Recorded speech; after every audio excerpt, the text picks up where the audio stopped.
Thank you. So, there's a list in your head. It's safe, it's censored, and it's short. And it's a list of women that you're taught in history class. And I'm going to guess for most people in the audience, it is kind of similar. You got your Mary Curies, you got your Cleopatras, you got your endless list of European monarchs, most of whom were probably killed by Henry VIII at one point. I think we can all agree that it's a pretty shitty list. And even when you learn about someone really interesting, like Joan of Arc, you're not learning the full story behind it. So like you get Joan of Arc, but you don't hear how she was a brutal warlord who was actually really good with cannon warfare, and many cities surrendered to her because they were terrified of her because she killed her own countryfolk for not surrendering fast enough. You don't even learn about Yolanda of Aragon, who's the linchpin to make her story even make sense. Because let's face it, Joan of Arc's story is fucking crazy. It doesn't make any sense at all. Like, how did she even get to the king? Like, who let the girl who's 19 years old who's like, yeah, I hear angels. Like, you know what we should do? We should let you in to see Barack Obama. That's basically what they did. It doesn't make any sense, right? You don't learn about Yolanda of Aragon, who actually makes it make sense. Yolanda of Aragon's story, not pictured anywhere. Joan of Arc is the secret, shadowy power behind the throne who basically arranged the entire thing to happen, had a dispirited king and a ton of armies, and she's like, just get up and start kicking the English ass. I did everything for you. You just need to get up. He's like, I just need a sign from God. So she made one. She put out this, it's hard to prove, but the story goes, and I think there's significant evidence to this fact, that Yolanda of Aragon, there was a legend that appeared magically from her kingdom, full of minstrels, all of whom reported to her that there would be some woman, the girl from the eastern reaches of France, that would come up and lead her into battle. 30-year-odd women later that came forward as like, that fit the same profile. She was like, I'm not letting you see him, I'm not letting you. This 15th century help wanted ad found Joan of Arc. And then she put Joan of Arc in front of everybody, and she went on and started kicking butt. And as soon as everything sort of got where Yolanda of Aragon wanted, Joan of Arc was like, I'm still gonna kill a bunch of people. And Yolanda of Aragon's like, I'm gonna turn you over to the British. Strip her off the stage. You don't learn about Yolanda of Aragon, even though that's kind of crucial for this story to make sense at all, right? You learn about Harriet Tubman, right? You don't learn about how Harriet Tubman was a narcoleptic arsonist, who was a spy master for the Union, how she burnt down plantations and rescued hundreds of slaves in a single night. You don't learn how she had a revolver that she carried around on her everywhere she went. Or the reason that she is not smiling in this picture is that she has no front teeth. The reason that she has no front teeth, related to the revolver incident, the revolver she carried around on her everywhere, mostly so that when she was rescuing slaves, and there are occasional ones that would sort of lose the nerve and want to go back, she would hold a gun to their head and be like, you're continuing on, you're not risking this mission. The only instance, I think, on record of her ever actually using it for any purpose that you would usually use a revolver for was when she was stuck way out in the middle of nowhere in the swamps, and she had the worst tooth infection of her life, and she knew that she had to get this taken care of, otherwise it was going to endanger the mission, so she took the butt of this rifle and fucking knocked out her own teeth. That's how hardcore Harriet Tubman was, and you don't even learn about that. That's cool, right? You learn about Amelia Earhart. You don't learn how she was a polyamorous libertine who had an open marriage contract with her husband that said, look, I'm going to try to be faithful, but it's probably not going to happen. Right? So when you learn about the cool people, you're learning half the story, maybe, right? Comparatively, you get history for boys. You get Abe Lincoln, Genghis Khan, and Winston Churchill, who sort of, I'm choosing to run the gamut of like good, bad, and like Winston Churchill, good side of history, total asshole. Like where is that? Also, I love. I don't know if you noticed the Genghis Khan picture is from John Wayne portraying Genghis Khan. Oscar's so white, right? So yeah. So the point here is that boys get this vision of history that runs the gamut. You have people who are amazing, towering like paragons of integrity, You get people who were some of the greatest mass murderers in history. And then you get Winston Churchill, who is sort of in between. Could we actually get the lights lowered a little bit? There's going to be some stuff later on that's going to be a little hard to see. Whereas women, you get demure. You get Harriet Tubman standing there, not saying anything, mouth closed. Why is this important? Now, since you're here, I'm hoping that I don't have to belabor this point as to why representation of girls is important, but I think Joss Whedon covers it better than anyone can. If you don't understand how important it is to have people that fit who you feel are on the inside and a basis for it, feeling like you're not the only person in history who have ever been the way you are, that is perhaps not in the mainstream, that is somehow outside of what you're being told to do. That's tremendously empowering, and to not have that, to feel like you are the only person in history to have ever gone through this thing, that's hard. That's real hard. Moreover, you look at this as what we teach girls and what we teach boys too, what we teach everybody is a blueprint for what we as a society want. So when we say, look at what boys are, like, boys can be anything, because we're teaching them anything. Girls can be anything, but that's lip service, So, what is this talk going to be about? This talk is going to be about where have we been, how do we get there, where do we go from here, and how do you fit in? So it's sort of like a voyage throughout like the history of like all these unsung women and how we got there and where we're going, and then how it applies to you. All right, so starting off with where we've been, this is where I fit in. I run a blog called Rejected Princesses. You got to hear about a little bit before, and I bill it as advertising women that are too awesome, awful, or offbeat for the movies, for kids' movies. But really it's sort of in response to the mainstream sort of portrayals of women and girlhood. So when I'm talking about the mainstream portrayals of girlhood and like, here's what's given to girls, it's pretty obvious what I'm talking about, as you can tell by this image. Can we get the lights turned down a little bit? I'm sorry, it's a little bright in here, so seeing the details is a little hard. We're open. Well, I'll start going over it anyways, just so that you can get the sense of what I'm talking about. This is a woman named Maria Oktyabrskaya. Maria Oktyabrskaya. It's Russian, it's hard. Close. All right. She was a woman in World War II, Soviet. Her husband was killed by the Nazis, so in response she sold all of her belongings, bought a tank, named the tank Fighting Girlfriend, and started killing Nazis. It's a real person. This actually happened. She would get out in the middle of firefights and start fixing the tank. You could get pictures of, or postcards with her face on them, stamps and whatnot. She was this hero of the Soviet Union. They still occasionally turn up on eBay. That's a real person. That actually happened. I didn't know about that. I think that's cool. I think that woman deserves a movie directed by Angelina Jolie.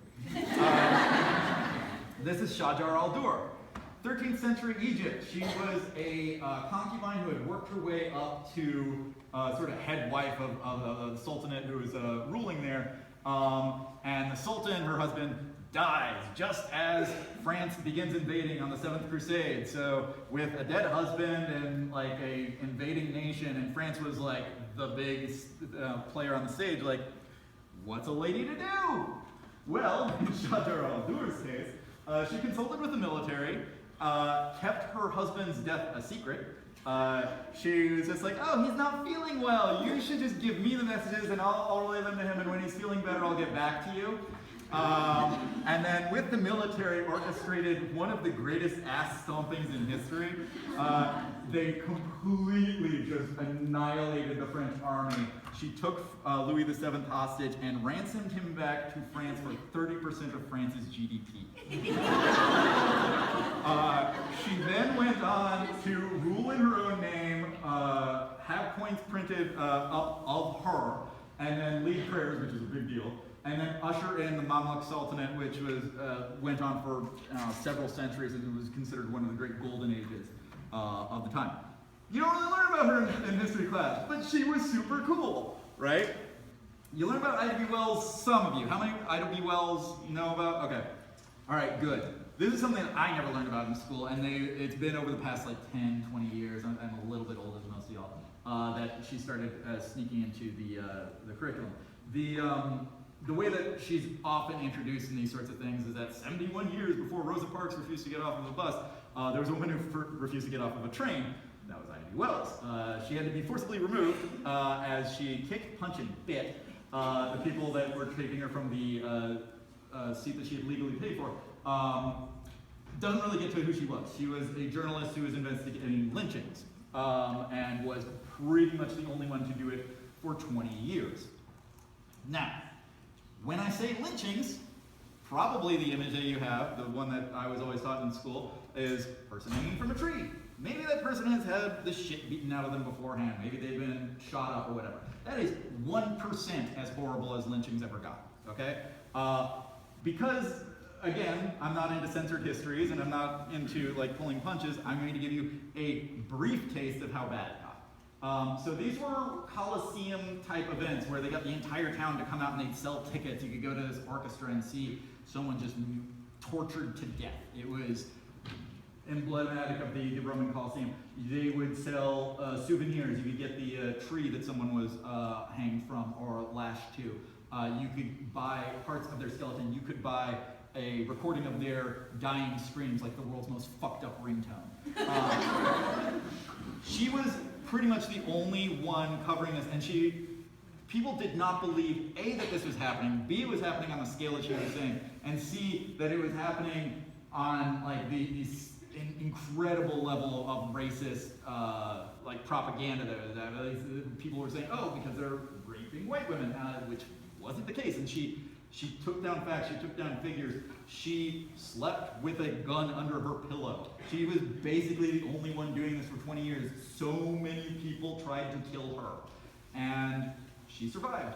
She was so hardcore that she started the NAACP, or one of the founding members of the NAACP. She then went on to run for Senate when she was 65 years old. Ida B. Wells was a severe badass. But you don't get all of this. You don't get the real horrors of what lynching was all about most of the time. So, this is what I did. And I tried to cover the entire book. This is one of a fairly recent map of like all the different entries that I've done, and sort of how they got all over. I've got like an Eskimo or Inuit woman who is far northwest. I've got some Polynesian, Micronesian, Argentinian, just all over. And this is less than half of all the entries that I've done. There's another 80 that are in the book that will help fill in this map enormously. I've got a woman from Kyrgyzstan. I've got a woman from the Canary Islands off the coast of Africa. So I try to be very inclusive with all of this. I used to do this. This is where I'm coming from with this. So when I was introduced as an effects animator earlier, which probably doesn't mean a lot to most of you, effects animators do an incredibly technical form of animation that is akin to physics simulations. It's a lot of math, it's a lot of programming. It's not a lot of drawing, it's not a lot of creativity. It's like, oh, what happens if we just toss a bunch of petals in the swamp? So that's what I used to do, and I never really drew any of this. Like, this is all like completely, I'm untrained, my background's in film criticism. I took like one art class my entire life. And that all changed when this movie came out. This fucking movie. So, this movie comes out and sucks all of the air out of the room. Nobody in the animation industry was expecting it to do as well as it did. I guarantee you, people at Disney were like, what in the world is wrong with people? So, this movie comes out and it engenders this whole like legion of these terrible clickbait articles that just have no point other than trying to outrage you into clicking on it and be like, I hate clicking you. And there was one that came out that came my way that was like 12 reasons why the Frozen girls are bad role models, which is bullshit. And I'm looking at it, I'm like, if they're bad role models, we can come up with way worse ones. So I put it out to my coworkers at lunch because we're all like really just black humor, awful people that shouldn't be working at a family-friendly company. And we sort of have this back and forth of like, okay, what is the worst idea you can come up with for an animated princess movie? Just worst idea ever. And the one that we came up with out of that conversation was Lolita! This is a terrible idea! But it was so just genuinely horrible, I had to see it exist. I just wanted it to exist in some form or another. Her kicked up slipper, the placement is not an accident. So I did this, but throughout this conversation that I was having with other people at the table, I was tossing out all of these like really interesting, like, oh, what about Boudica, who slaughtered 80,000 Romans and burnt down London? What about Jingambande, mother of Angola, who waged guerrilla warfare against the Portuguese for 40 years? And my coworkers were like, what? Why do you know this? Which is a valid question. And this is sort of a trivia junkie, so there was a lot of this that I just sort of at osmosis because I sat in front of a computer all day and I had some downtime every now and again. I'm like, click, click, click, click, click. I put that out there. As I left DreamWorks, I had like 12, 13, 14 different ideas of like, oh, I've been wanting to leave for 5 years. Finally, I'm going to go out and do what I want to do. I've saved up money, and I had all these different things that I wanted to do. But this one was one that had sort of come about recently, and I'm like, let's see whether people like it like I do. So I made 12 different entries to put online at first, and they sort of ran the gamut. Some of them were just black humor. There's nothing else to this entry other than, haha, isn't that fucked up? Some of them were meatier, like the Jingambande. Some of them were just weird, like Porn Maiden. I mean, they sort of ran the gamut. I'm like, I don't know if anybody's going to respond to this, but let's see what they do respond to. They'll just have a smorgasbord to go off of, and we'll see if anybody responds, and if they do, how they do. Well, we got a response. This was in the first couple days. I got picked up by IO9, Gizmodo, Reddit, on and on. And life got a lot different. So I got a book deal out of this within a month. It was crazy. It's coming out from imprint of HarperCollins later this year, and the class that y'all are teaching actually is using an early version of it. So. Secret!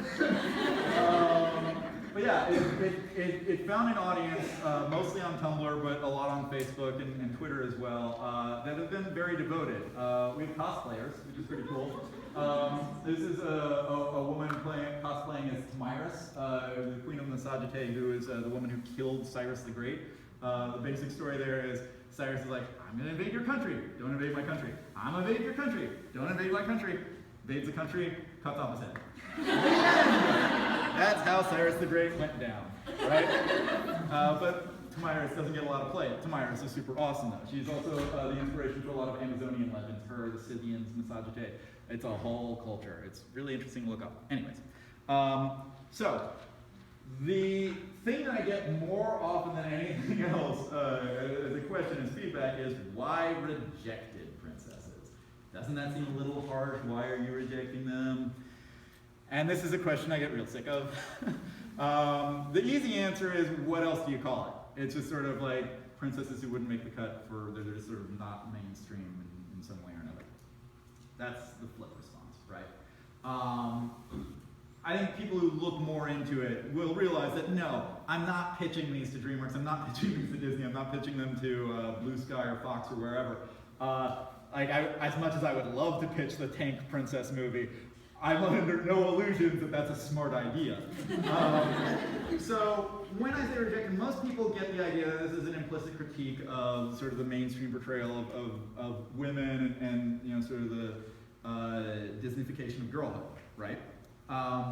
But what a lot of people take from this, and I realized was a mistake on my part and something I want to drive home to you guys, is a lot of people take it as a critique of the studio's spinelessness, right? That why, it's basically saying, well, why don't you do this? Why don't you do that? Which is not what I'm trying to go for. And I'm going to try and lay on y'all a little bit more of a nuanced response to all of this. So the question that I want you to sort of have in your mind as we go through this next segment of how did we get here, like, okay, this is where we've been, how we get here, is who's rejecting the rejected, all right? Who's actually doing the rejecting? So, to do this, I have to take you on a short history of the animation industry, okay? So, DreamWorks Animation, when it first started, was edgy as fuck. The first movie that it ever did came out in the 90s, featured as its climax the slaying of every firstborn child in Egypt by the angel of death. This is considered a ballsy move. It also had, honest to God, brown people as Egyptians. To this day, a ballsy move. Shouldn't be, but it is. They then went on to make a Woody Allen movie for kids, and a movie where the main character was a horse that didn't speak for pretty much the entire movie. 11 years before WALL-E came out, and everyone's like, "You're so brave for not having a character that speaks." It was like, Spirit of Cimarron. Anybody? No? Okay. All of these did horrible. By the time it's 2-3 years in, I wasn't there at the time. I was a youngin', but my understanding of it from stories I've heard from ex-coworkers is that the studio leadership was basically in the bunker with the gun in their mouth as what was possibly to be the last movie they would ever make came out. That movie was Shrek. So you can understand why a lot of the movies afterwards were basically Shrek, or variations thereof. So none of that did well, even though that was the original intent of DreamWorks to be this very edgy, push the boundaries sort of studio. A couple years later, Princess Mononoke came out. This is I think, one of the best Ghibli movies. It has the most badass animated princess of all time. I don't know how many of y'all have seen this movie, but when she first shows up on screen, she's introduced running over to this giant wolf that has mothered her and sticking her face in this bullet wound and sucking out blood. When she finally actually turns to the camera and you can see her face is just smeared with blood. She just wipes it off, spits it out, looks at the main character and tells him to get the F out, and then rides off. That movie didn't do well either. And people have continually tried to do interesting stuff. You can go back way further than that. You can look at the Bakshi cartoons, the old Lord of the Rings cartoons. You can look at, it goes back and back and back and back and back. People have always tried to do this, and it almost always failed. And even when you have a studio that's like putting out pretty mainstream product, they'll still try and push the envelope every now and again. Not when people saw Monsters vs. Aliens. This is a movie that is literally a female empowerment movie. The story of this movie is that the main character, who's the human-looking one, at the beginning of the movie is this demure, shrinking Violet who's about to marry one of the world's greatest assholes. And the guy just is very dismissive of her and very egotistical and all about it himself, and then she gains superpowers and grows to 49.5 feet tall. She's not quite the 50-foot tall woman. Copyright. The rest of the movie is her getting dumped in quick order from her by her fiance, and then her just being despondent. Oh, I can't do anything. And everybody else is like, save us from the aliens. She's like, I can't do anything. You're 50 feet tall. I can't do anything. You're 50 feet tall. Until she's like, wait, I'm 50 feet tall, and I'm rad. And that's the movie. It's not the greatest movie in the world. It didn't do that great, but people are trying, right?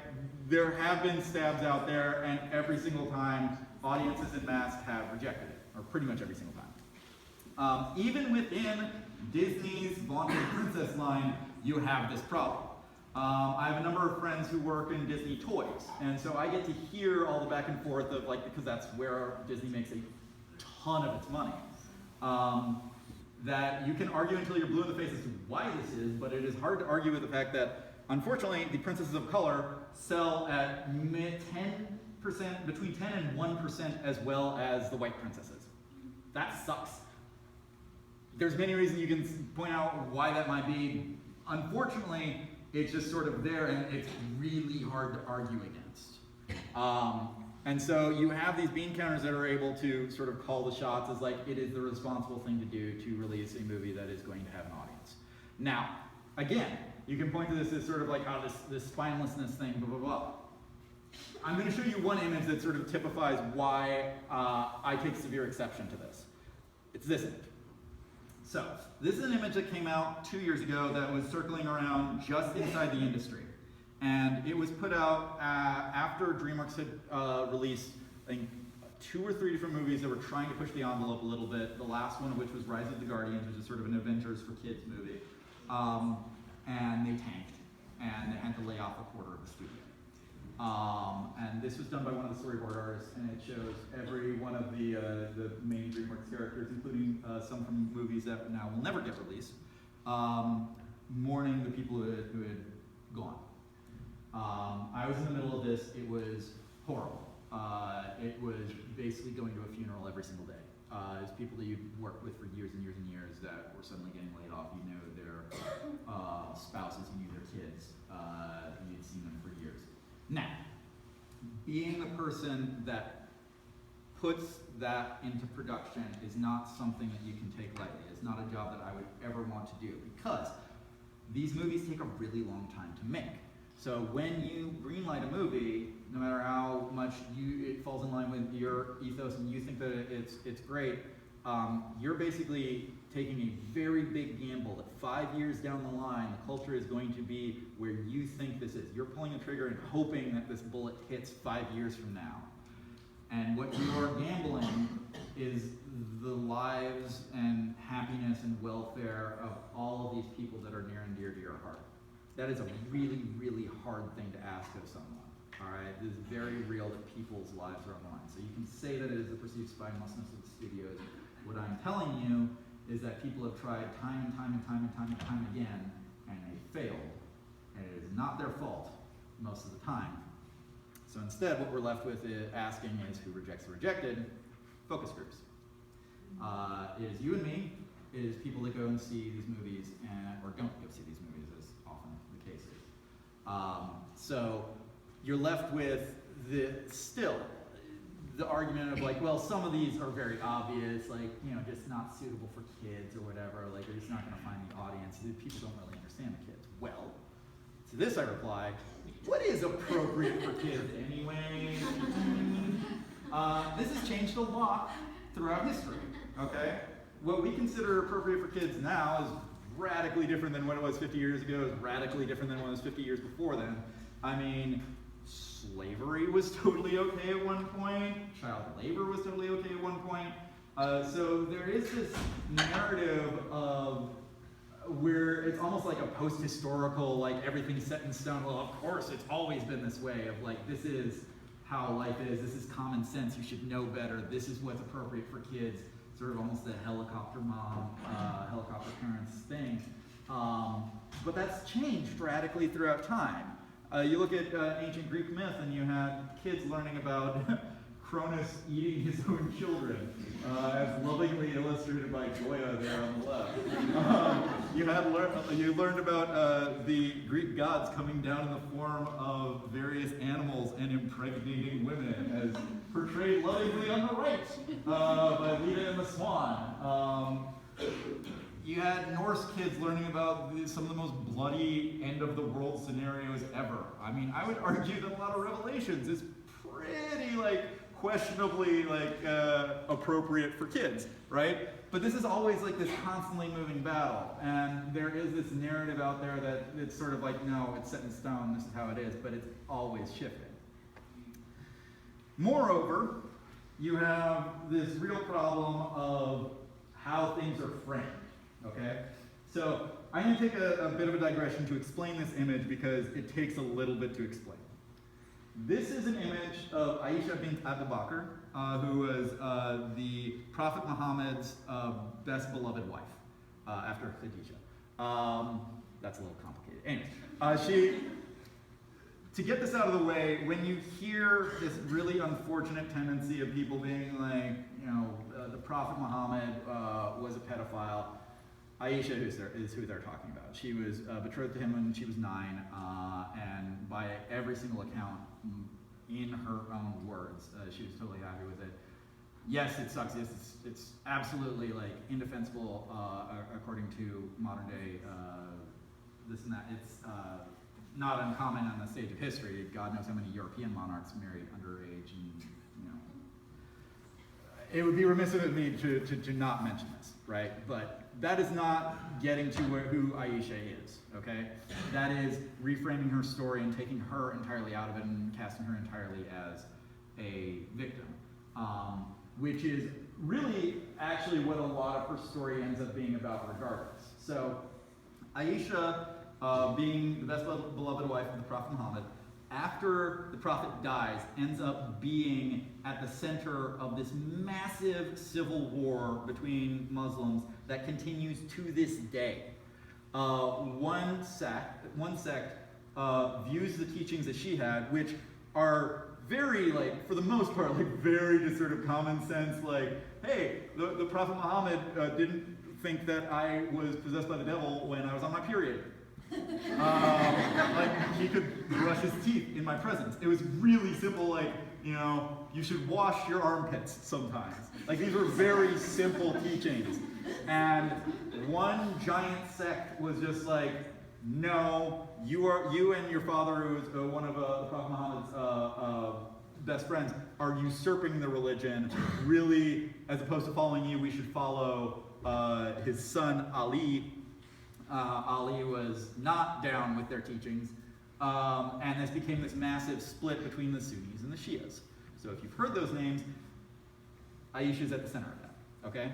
So, to this day, people will reframe the teachings of Aisha as either the very wise words straight from the Prophet Muhammad and to be revered, or the trick of the devil.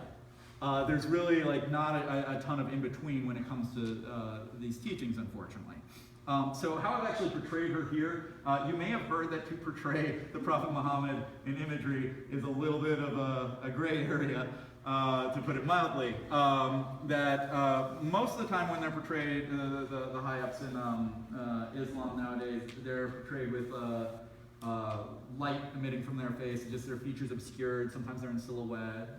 Sometimes it's just shorthand. You just have a golden disc over their face, just sort of a visual shorthand. So in this image, you have half, like the left half of all the people listening to her are totally rapt and enjoying what she's saying. The right half are like, what is this lady all about anyways? And then you have two hands sort of fighting over her with these pens.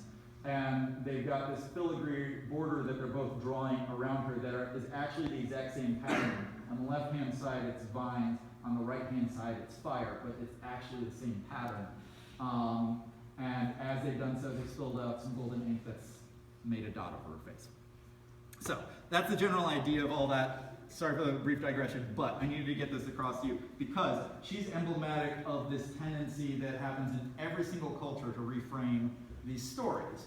To be like, to some people, Joan of Arc was a heroine. To others, she was a heretic, right? And that's very obvious even back in that day. Like, she was either like the great savior of France or some crazy lady who, listened to angels and then was burnt at the stake. But this happens with, you do research on this like I have, and it happens all the time. You get constant descriptions of, okay, the shrillness of someone's voice, or how they were mellifluous and lovely to listen to, how someone was really beautiful or kind of a hag, and then just every single description goes like that. It's really helpful for visual reference because you know exactly what they look like, but otherwise it's just sort of like, really? That's what you got out of this? Like, but she did all this other stuff. I mean, she took over Syria. Like, you didn't, okay, whatever. But that happens even to modern day. I mean, look how people talk about Hillary Clinton as like, what is she wearing? You know, why does she look so tired or something? Like, really? Like, she's talking about the future of the world, and you're asking, what is she wearing? So, where do we go from here? Okay? We talked about, like, how did we get here? How all of this is sort of perpetuated in the media, and like showing you how you can sort of see this being constructed even to modern day, right? Where do we go from here? Well, first off, if this isn't something that's important to you, and I hope it is, it's important to me, go see the change you want to see. I've already talked about Monsters vs. Aliens being like one of the examples of this, but you're lousy with choices nowadays. Like, you've got so many, it's just an embarrassment of riches in terms of like really good, interesting, nuanced portrayal of women, just in animation alone. I mean, if you want like more nuanced stuff that's non-animation, I mean, look at Orange is the New Black or Jessica Jones. There's tons of stuff just on Netflix alone. But for animation-wise, I mean, you got Steven Universe, you got Legend of Korra, which recently ended. You got Bob's Burgers, you got Gravity Falls, which is I think either ended recently or is ending soon. Ended recently. Oh, bummer. Yeah, and all of these have had various problems finding an audience at one point or another. Steven Universe, I know, did early on. It's since picked up and it's pretty stable now. Legend of Korra had one, but it just sort of like was mistreated horribly by Nickelodeon in its final season. Was they kept switching the time slot. Some of it was only available online. It was a mess. Bob's Burgers is somewhat more stable. Gravity Falls only got 2 seasons, and like now I'm learning about it just as it's going off the air, or has gone off the air. So alternatives are out there. So if this is something that's important to you, you can go find them. They're not even that hard to find, and if you support them, they will make more. That is how this works. It's actually kind of democratic, weirdly enough. You kind of vote with your eyeballs and your dollars. This is something that Hollywood pays a lot of attention to. So what are people voting for? This. Now, this is what it is. It's a release valve on we haven't had a good, really transgressive comedy that felt like it was actually speaking to us without being a corporate product in a really long time. I mean, the last one that I could really point to probably is Team America. They used to be much more common, but this is the first one in a long while. Made a lot of money for that reason, because it also felt like it was an honest passion project. That's not what Hollywood's taken from it, though. I tell you what, Hollywood's been like, oh, they just want to see rated R movies. Cool. We'll make Batman vs. Superman rated R. We'll make Wolverine rated R. We'll make a Spawn movie. We'll make tons of rated R things. And that's what people want. It's the simplest, laziest reading of all of this. And because people want to go see all of this, if you go and see other things in equal numbers, they will make them. So while they're making this next, they're also making another one of these. This is, okay, wow, I'm glad that people actually had like a good response to this and knew what I was talking about. This is Dreamers Home. It's a peculiar little movie. It's an alien invasion movie that starred Rihanna and J-Lo. And actually, I'll let you know a little thing. So while they were making this, it was supposed to come out an entirely Rihanna-backed soundtrack, but it took a while to get that into the cut. So when we were making it internally to DreamWorks, it was entirely set to her old stuff, like S&M and woo! That was a real interesting cut to watch. But I don't think this is actually a particularly strong movie. Having a degree in film criticism, I'm sort of engendered to hate every movie sort of as a default response. Just sad, I don't recommend it. But this made a surprising amount of money because, as best anyone can tell, people actually wanted to see people that looked like them on screen. Everyone, especially at DreamWorks, were like, what? This movie? Really? They were all preparing for it to sink like a stone. And instead it did really well, so they're gonna make another one. From what I understand at least. I don't hold me to that, but last I heard. I haven't been there for a while. There is a new hope.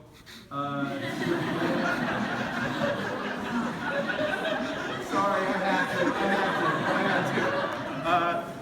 to. You're getting a genuinely good Star Wars movie with a female lead and a black stormtrooper who uses I never thought I'd see it in my life. But despite it being like a tremendous step forward, it's not perfect. It could use some work. If you're familiar with the Where's Rey campaign, Rey, who you may have noticed was the main character I just identified, wasn't in the first wave of toys anywhere. You get these multi-packs and it's just like, oh look, generic Stormtrooper and Chewbacca and everybody, but not Rey. And people revolted, and then they came out with a second wave that had a ton of Ray toys. Keep on the studios, if this is something that makes you upset, they do listen. They do hear it. I got to hear an earful from all my friends who were in Disney toys. They're like, oh my God, I wish people would just stop. And like many of them had tried to bring it up internally before and were shot down by people who no longer work there. So this brings us to sort of the final part of the presentation, which is sort of where I go out on a limb. We talked about sort of the history of all of this. I'm going to talk to you a little bit more on a personal level of like, okay, really the only solutions I've given you at this point are go and be a consumer, which is not great. But more on a personal level, stuff that I've learned that may be helpful for you. I mean, it's not going to be like, you know, white guy from internet gets up and tells you about feminism. Because God knows we don't need any more of that.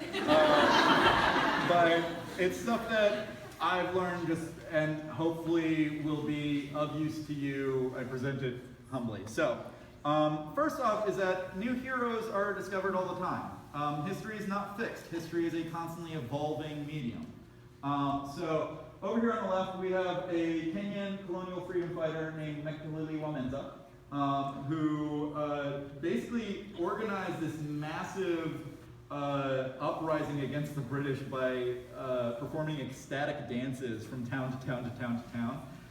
She was just like, I'm gonna get down. And the British were like, what are you doing? I'm like, I'm organizing a revolt. And when they finally did imprison her, she just broke out of prison and then walked across Kenya and started doing it again. And she was this old. I mean, she was gray hair. She was up there in years.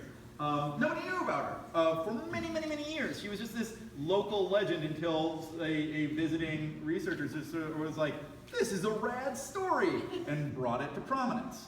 The same happened, I don't know a picture of her, Ya Asantewa, who is a Ghanaian heroine.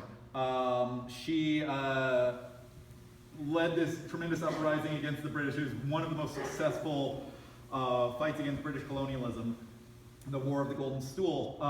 And she lost, as many unfortunately did, would have been more or less resigned to this backwaters of history, except Ghana, in tossing off the British Empire many, many years later, started going through this whole idea of like, okay, well, what are we as a nation? Who are our idols? What are we all about? And they're like, Ya Asantewal, that's what we're all about.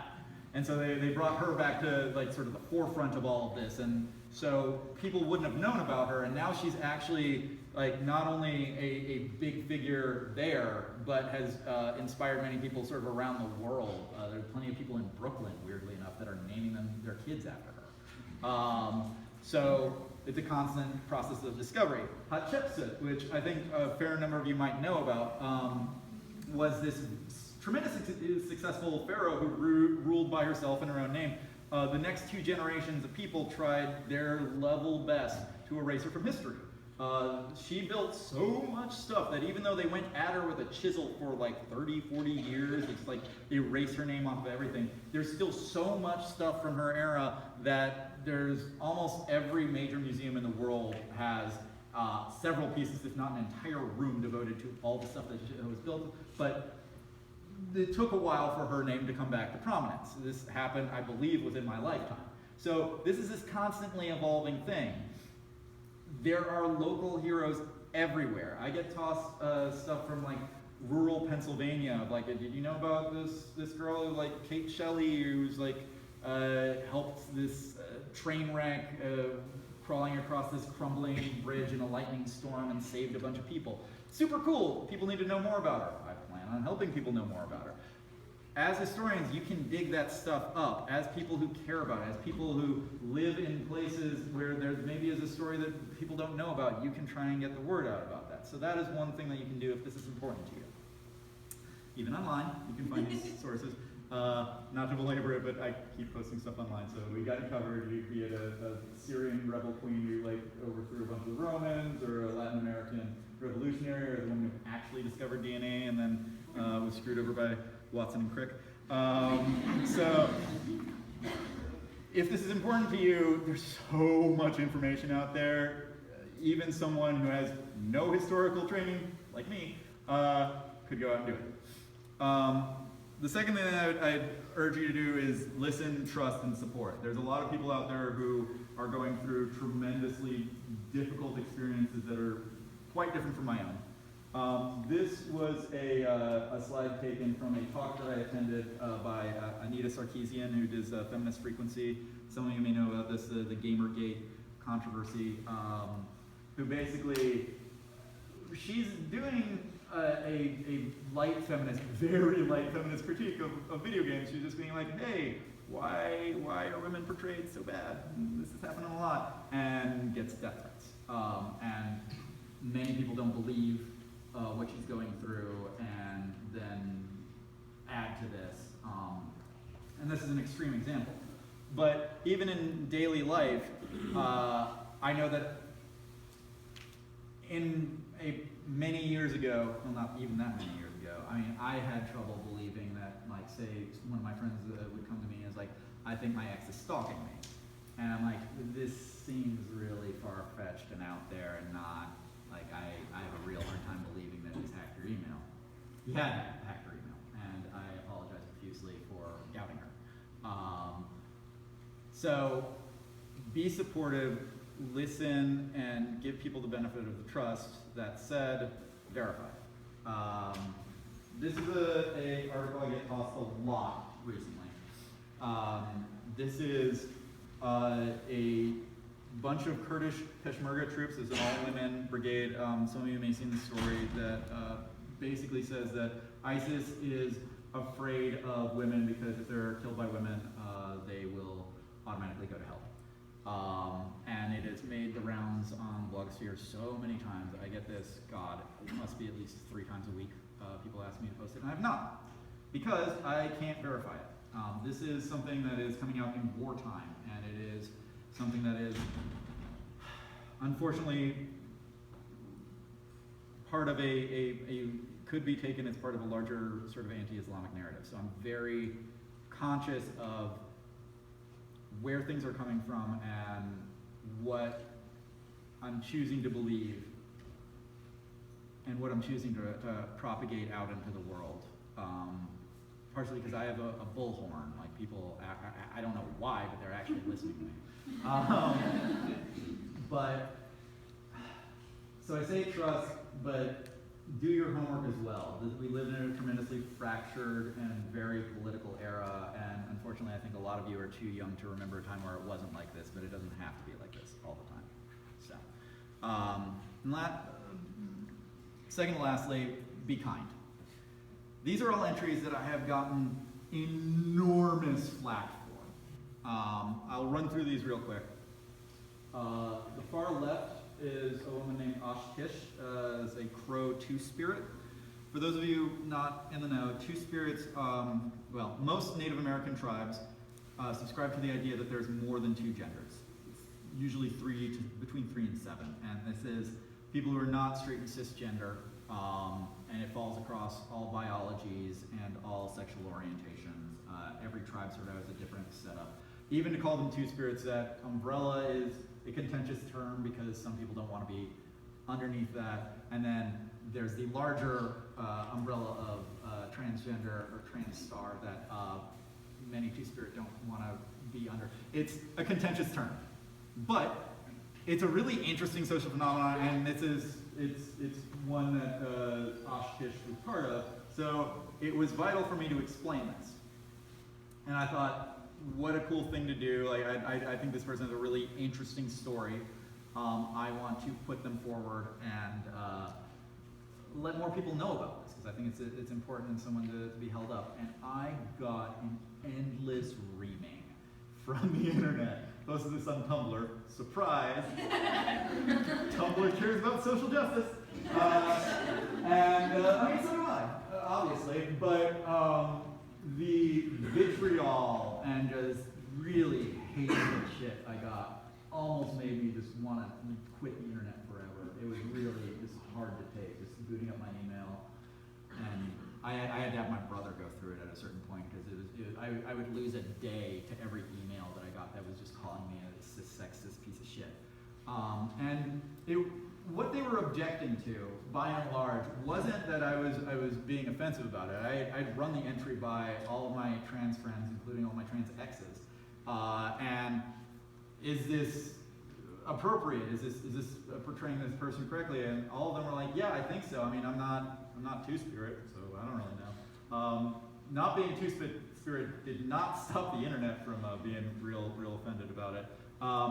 The only phrasing that they would accept was assigned male at birth to describe the phenomenon, which I'm not sure is factually accurate. To this day, I'm not sure it's factually accurate when it comes to ostrich. I actually tracked down a crow Two-Spirit who was at the gathering where they decided to adopt the term Two-Spirit, and I asked, when is gender assigned? And the answer I got was, hard to tell. Like, sometimes it's at birth, sometimes it's like you're 4 years old, so there's no guarantee that this person was ever assigned male by anyone except Christian missionaries. So, that was a hard one. The middle one, Jingam Bande, was one of the first 12 entries I did online. It's the Angolan freedom fighter, pre-Angolan freedom fighter who fought against the Portuguese for 40 years, who has a fearsome reputation. The thing that she's most sort of got the legend for is that she met with the Portuguese. Portuguese didn't give her a chair to sit on. They only gave her a servant's mat, which she wasn't going to get on. So she got one of her servants to get down on all fours, sat on the servant, and then after the meeting was over, slit the servant's throat in full view of everybody, and it was like the Queen of Ndongo does not sit on the same chair twice. Hardcore, right? Questionably true. The servant getting on all fours, true. The slitting of the throat, and it's really hard to tell because it really could have been true. She did a number of things that were remarkable. She did conquer a tribe of cannibals called the Jaga. She did fight a war from the forest for 40 years. Like, she was a remarkable human being.